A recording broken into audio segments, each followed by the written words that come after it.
우리 음악부를 위하여서 시편 148편 1절부터 14절 말씀을 본문으로 해서요, 이스라엘 자손의 찬송 받을 이시로다, 이스라엘 자손의 찬양 받을 이시로다 라는 제목으로 말씀을 나누도록 하겠습니다. 시편은 1편부터 총 150편의 시 조각들이 모여져 있습니다. 그 중에 시편 148편은 시편 146편부터 150편까지 이어지는 이 시편 전체의 마지막 부분에 속하는 이른바 할렐루야 찬양시 중에서 하나예요. 할렐루야 찬양시. 그래서 찬양하라라는 이 단어가 거의 매 구절마다 시작이 됩니다. 찬양하라라는 단어가 히브리식 발음으로 할렐루야입니다. 그래서 히브리 원어를 보게 되면은 매 구절마다 할렐루야라는 단어로 문장이 시작이 돼요.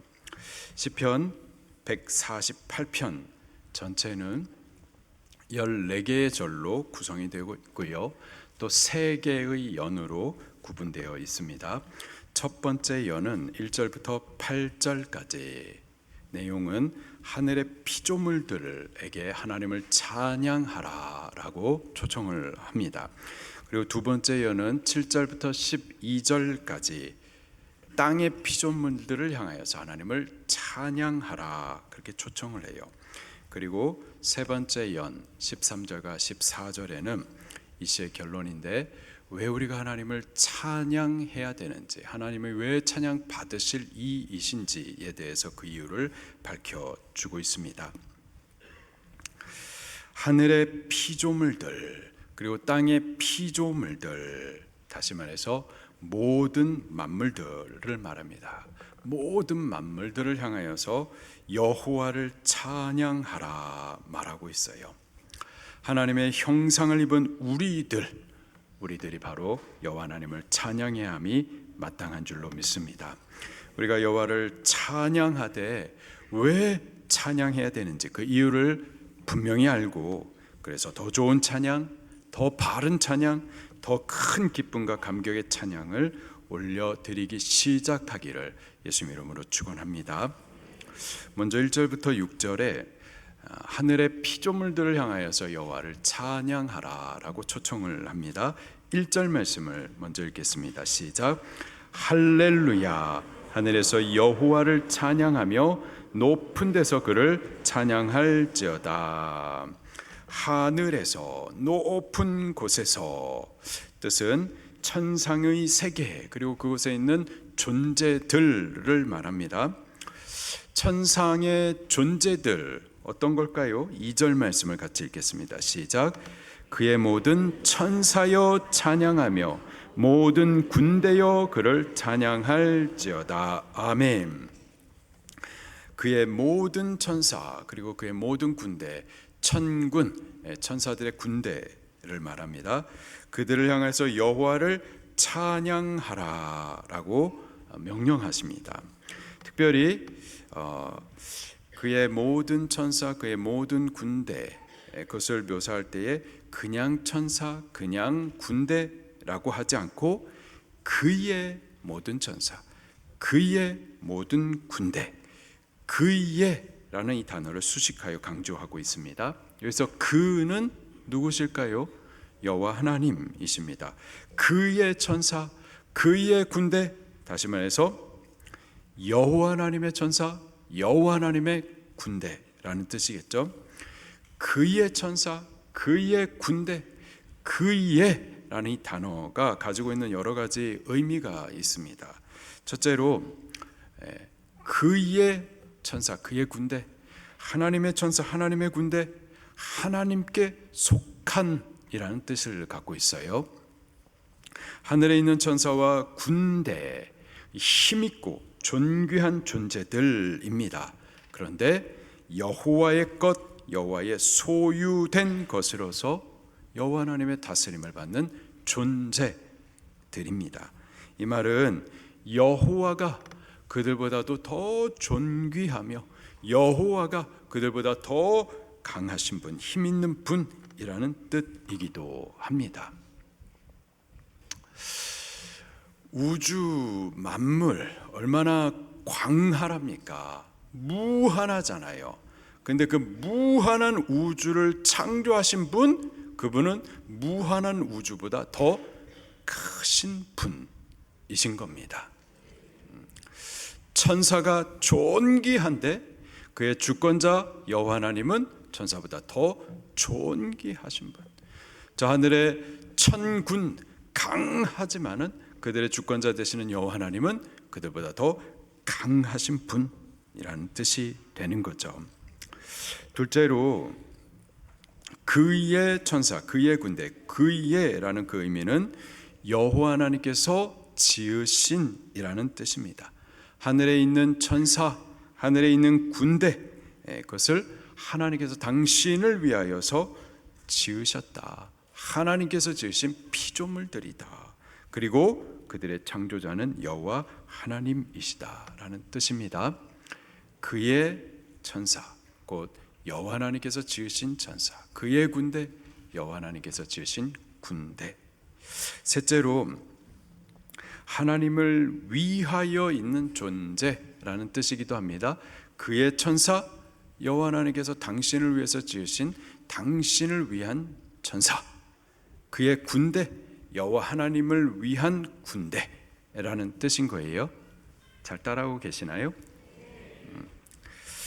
하나님께서 그들을 지으신 목적, 그들이 지어진 이유, 여호와 하나님인 겁니다. 특별히 여호와 하나님 그분을 찬양하도록 지어진 존재인 거예요. 때문에 마땅히 여호와 하나님을 찬양해야 하는 거죠. 창조된 만물이 마찬가지입니다. 만물이 하나님이 지으신 하나님의 것이며 하나님을 위하여 특별히 그분을 찬양하도록 지어졌습니다. 우리도 마찬가지예요. 우리도 여호와 하나님께서 당신을 위하여 지으셨고 특별히 하나님 당신을 찬양하도록 지어진 줄로 믿습니다. 이사야 43장 21절에 이 백성은 내가 나를 위하여 지었나니 나의 찬송을 부르게 하려 함이니라. 질문을 드리겠습니다. 세 가지예요. 첫 번째, 우리를 지으신 분이 누구시라고요? 여호와 하나님. 두 번째, 우리는 누구에게 속하여 있다고요? 여호와 하나님. 우리는 여호와께 속하여 있고 여호와 하나님이 우리의 주인이십니다. 그가 우리의 주인이시기 때문에 우리는 그분의 다스림을 받는 존재인 거죠. 자, 세 번째, 우리를 지으신 이유, 우리가 창조된 목적은 뭘까요? 여호와 하나님을 위하여 그의 찬송을 부르게 하시기 위함입니다. 그것이 우리가 창조된 목적, 존재의 이유인 거예요. 우리를 창조하신 목적은 하나님을 찬송하게 하시기 위하여서 우리가 이렇게 존재하는 이유, 여호와 하나님을 찬송함에 있는 줄로 믿습니다. 시계가 시간을 알려주지 않습니다. 뭐예요? 망가진 거죠. 마찬가지로 우리가 하나님을 찬양하지 않는다? 이 망가진 인생인 거예요. 착하고 성실하고 인사 잘하고 사회적으로 성공하고 그런데 여호와 하나님을 찬양하지 않는다? 망가진 겁니다. 아무리 착하고 성실하고 아무리 성공했다 하더라도 하나님을 찬양하지 않는 인생은 그건 망가진 인생이에요. 성공했다 했지만 실패한 인생인 겁니다. 찬양이 우리가 창조된 목적, 존재하는 이유예요. 찬양하는 인생이 참으로 성공한 인생인 겁니다. 계속해서 하늘의 존재들을 향해 찬양하라고 초청을 하고 있어요. 3절 말씀입니다. 시작. 해와 달아 그를 찬양하며 밝은 별들아 다 그를 찬양할지어다.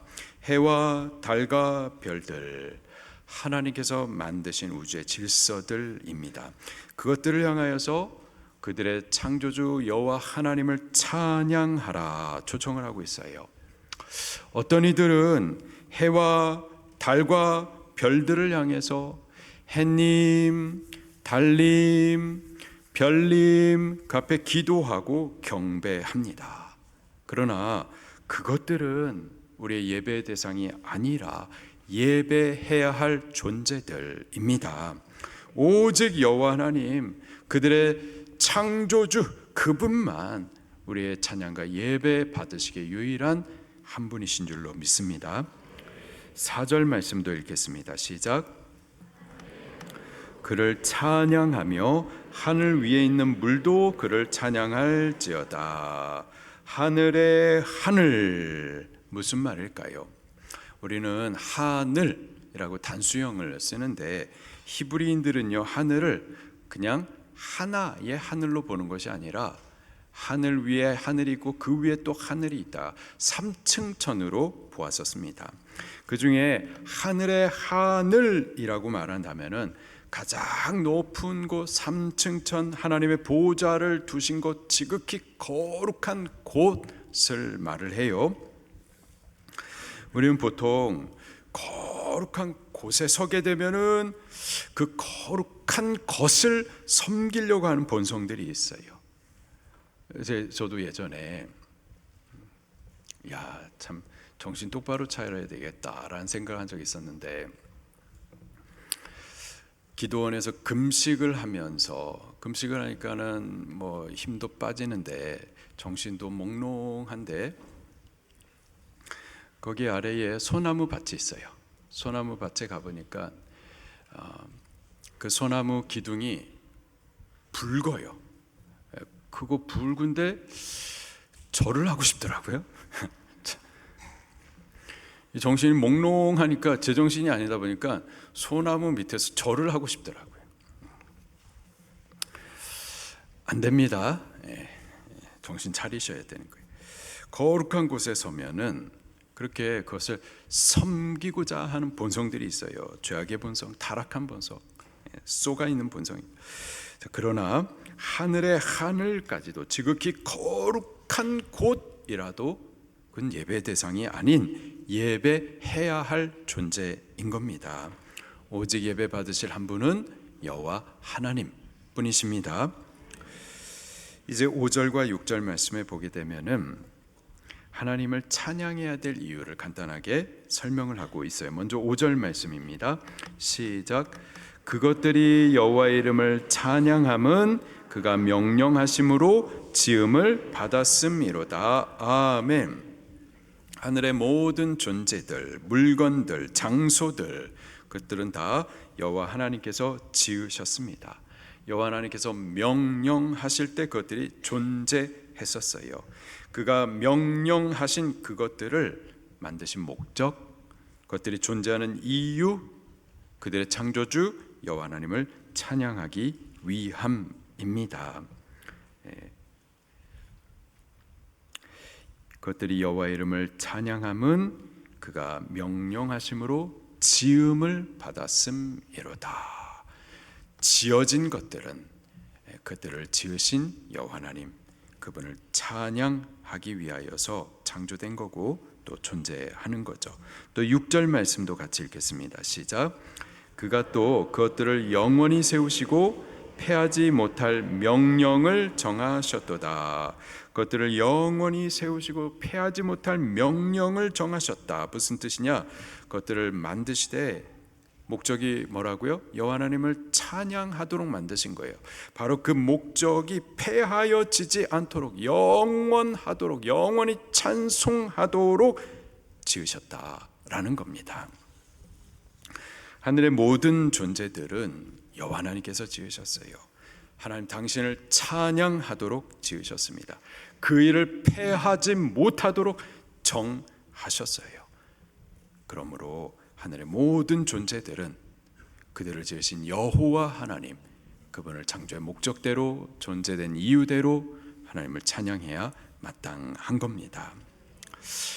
이어서 땅의 존재들을 향하여서도 찬양하라 초청합니다. 7절부터 10절 말씀을 보게 되면은 땅의 자연 만물들을 향하여서 여호와를 찬양하라 초청하세요. 7절부터 8절 아니죠. 7절부터 10절 시작. 너희 용들과 바다여 땅에서 여호와를 찬양하라.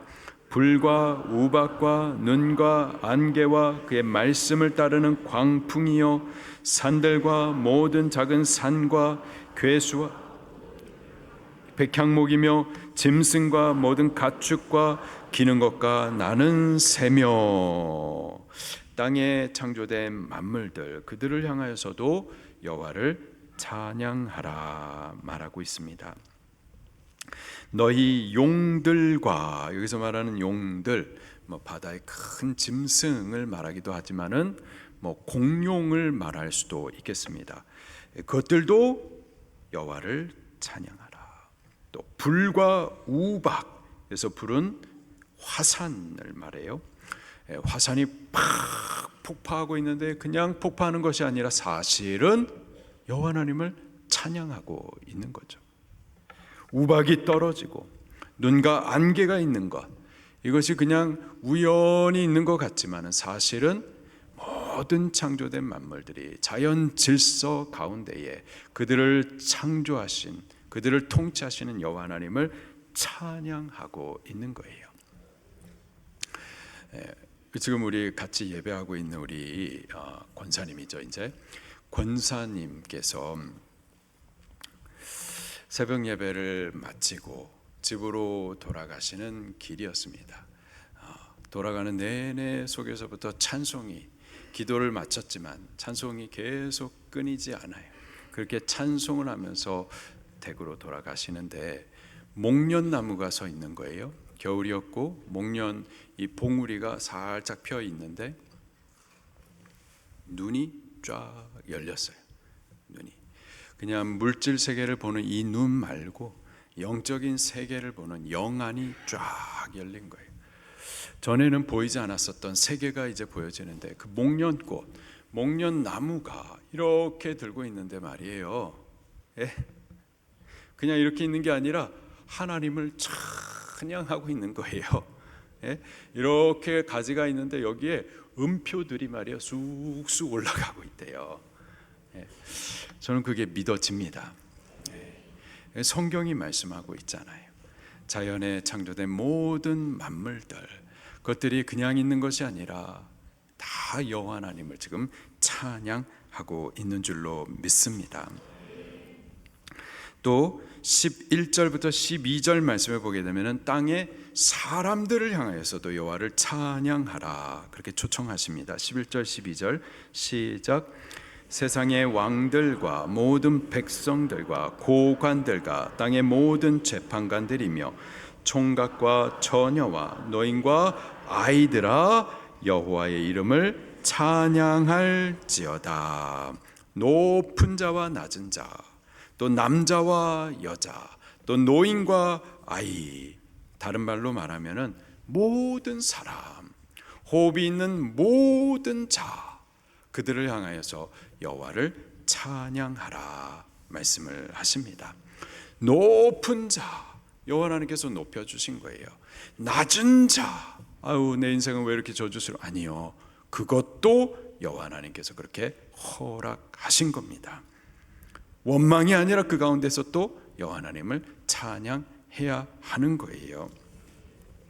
호흡이 있는 모든 자, 모든 상황에 있는 사람들, 그들은 여호와 하나님을 찬양해야 하는 겁니다. 이제 마지막 연 13절과 14절 말씀을 보게 되면 이 시의 결론인데요. 우리가 왜 여호와 하나님을 찬양해야 되는지 그 이유에 대해서 말씀하고 계십니다. 두 가지예요. 첫째로는 여호와 하나님의 어떠하심을 인하여서 우리가 하나님을 찬양해야 하고 두 번째로 그 하나님이 어떠한 일을 우리를 위해서 행하셨는지를 인하여서 그 하나님을 찬양해야 합니다.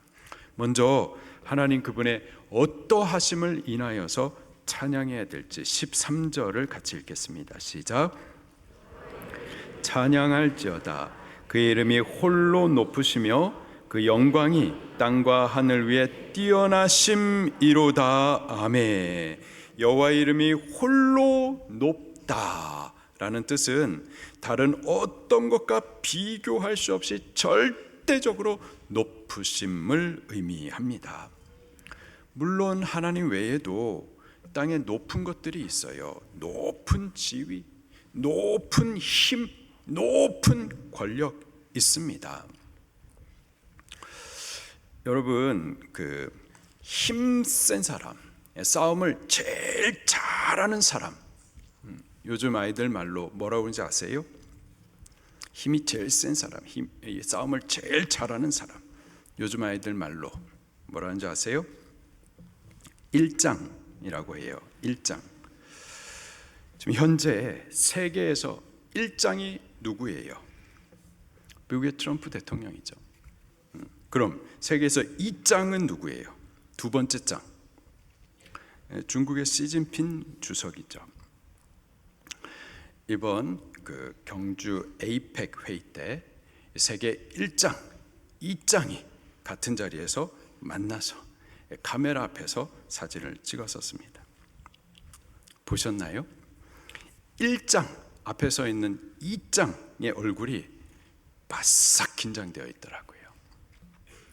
그리고 사진 촬영 이후에 카메라 없는 조용한 곳으로 우리끼리 대화하겠다 하면서 다른 곳으로, 보이지 않는 다른 곳으로 자리를 이렇게 옮겨가는데 그 모습이 마치 2장이 나 가기 싫다 이런 모습이었고, 1장의 야 조용히 따라와 하면서 멱살을 잡고 끌고 가는 것과 같은 그런 모습이었었어요. 이게 그냥 느낌이 아니라 사실 그래요. 미국이 무서운 나라입니다. 제 멋대로 힘이 있으니까.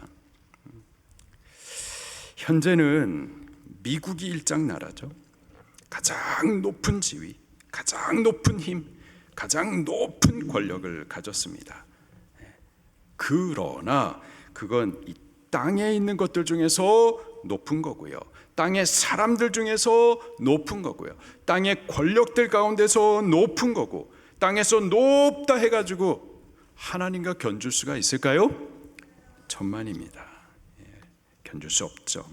여호와 하나님, 그분의 이름만 홀로 높으십니다. 그분만이 다른 어떤 것과도 비교될 수 없이 절대적으로 높으신 지위, 절대적으로 높으신 힘, 절대적으로 높으신 권세를 가지셨어요. 그의 절대적인 높음과 영광이 땅의 나라들 가운데서도 뛰어나시며 또 하늘의 영적 존재와 세계들 가운데서도 홀로 뛰어나십니다. 그가 당신의 주권을 가지고 일어나시면은요, 그 앞에 대적할 나라와 왕들은 없습니다. 그가 하시고자 하면은요, 나라를 엎으시기도 하고 왕들을 쓰러뜨리기도 하시는 거예요.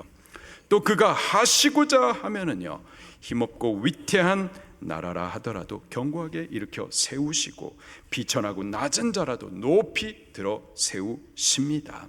그가 하시고자 하면은요, 저 북한의 악한 정권 무너뜨리시고 그 아래 고통당하는 백성 구원하십니다.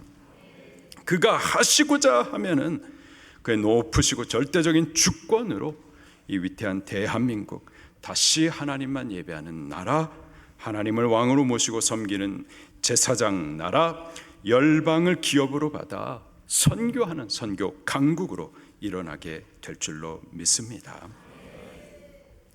땅과 하늘 가운데 그보다 높으신 뛰어난 주권은 없습니다. 오직 여호와 하나님, 그분의 이름만 홀로 높으시며 그의 영광이 땅과 하늘 위에서 홀로 뛰어나십니다. 그렇기에 우리는 마땅히 여호와 하나님을 찬양해야 돼요. 그의 높으신 이름의 권세를 찬양하고 그의 뛰어나신 영광을 찬양해야만 할 줄로 믿습니다.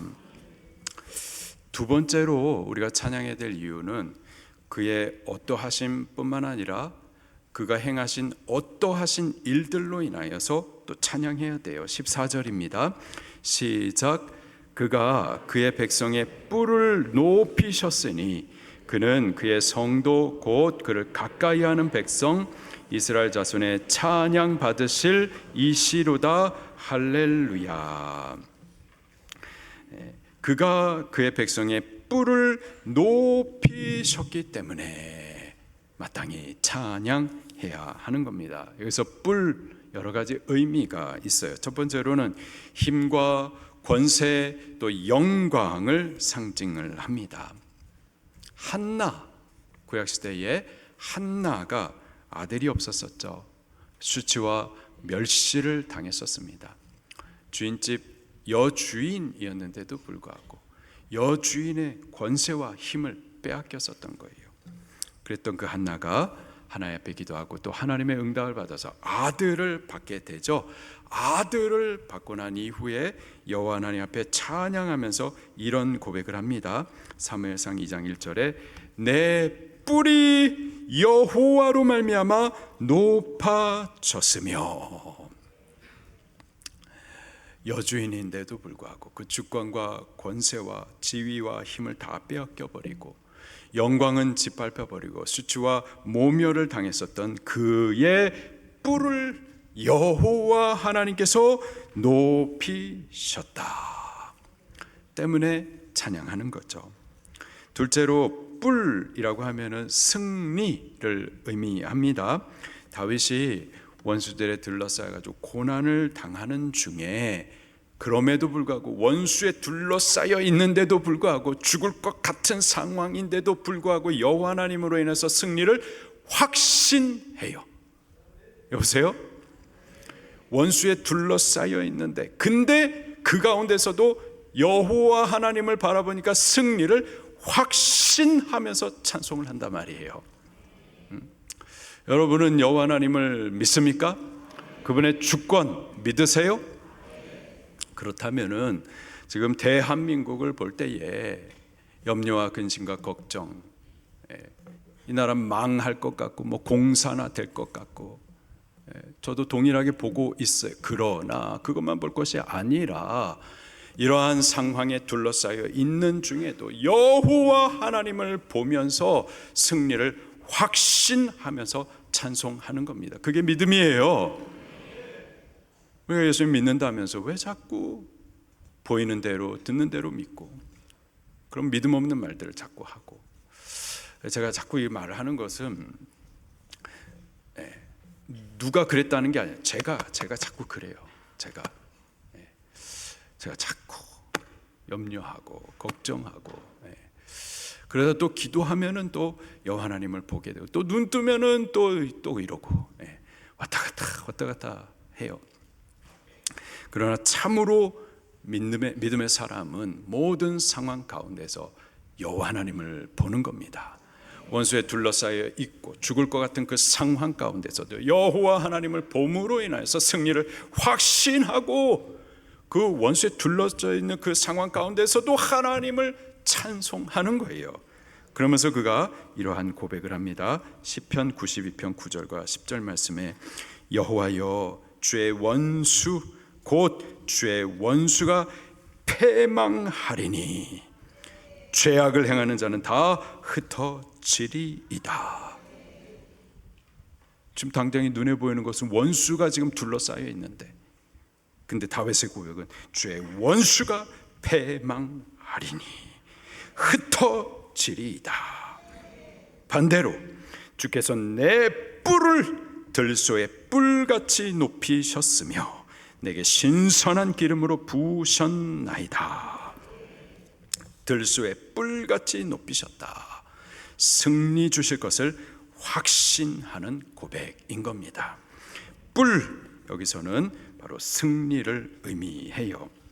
그런가 하면은 뿔은 또 구원을 의미하기도 합니다. 누가복음 말씀을 같이 찾아보도록 할게요. 누가복음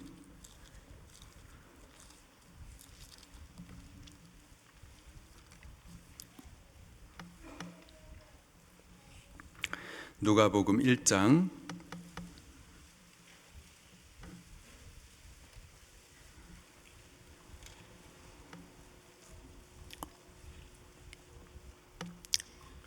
1장 69절 말씀을 같이 읽겠습니다. 68절 69절입니다. 시작. 찬송하리로다 주 이스라엘의 하나님이여 그 백성을 돌보사 속량하시며 우리를 위하여 구원의 뿔을 그 종 다윗의 집에 일으키셨으니, 우리를 위하여 구원의 뿔을 일으켜셨으니, 여기서 말하는 뿔, 바로 구원을 의미하는 거죠. 다시 시편으로 돌아와서 결국 시편 기자가 여호와 하나님을 찬양하는 이유를 기록을 하고 있는데, 그의 백성의 뿔을 높이셨다. 이 말은요, 여호와 하나님께서 홀로 높으신 이름으로, 그의 높으신 지위와 힘과 주권으로 자기 자신을 위함이 아니라 하나님을 반역하고 배반하여 자기 죄 가운데 짓밟힌 자기 백성들, 그들을 위하여서 그들의 그 짓밟힌 곳에서부터 다시 세워 존귀하게 하시고, 또 원수에게서 승리를 주시고 또 구원하신다라는 의미인 겁니다. 그가 자기 백성을 승리 주시기 위해서, 구원 주시기 위해서 홀로 높으신 그분이, 땅과 하늘 위에 뛰어난 영광의 주님이 지극히 낮아지셔서 죄인의 모습으로 십자가 위에서 죽으시기까지 하셨었던 거죠. 그렇게 하심으로 자기 백성의 구원의 뿔을 높이셨었던 겁니다. 여호와 하나님은 그가 행하신 이 큰 구원의 일을 인하여서 찬양 받으시기에 합당하십니다. 그분만 홀로 자기 백성 이스라엘 자손의 찬양 받으실 이이신 줄로 믿습니다. 우리가 하나님의 백성으로, 하나님의 구원받은 자로서 마땅히 여호와 하나님을 찬송하십시다. 우리가 찬송해야 될 이 이유를 인하여서, 이 이유를 바르게 알고 더 좋은 찬송, 더 바른 찬송, 더 기쁨과 감경에 더 큰 영광을 올려드릴 수 있는 사명하는 음악부 여러분들이 될 수 있기를 예수님 이름으로 축원합니다. 말씀 붙들고 통성으로 기도하시겠습니다.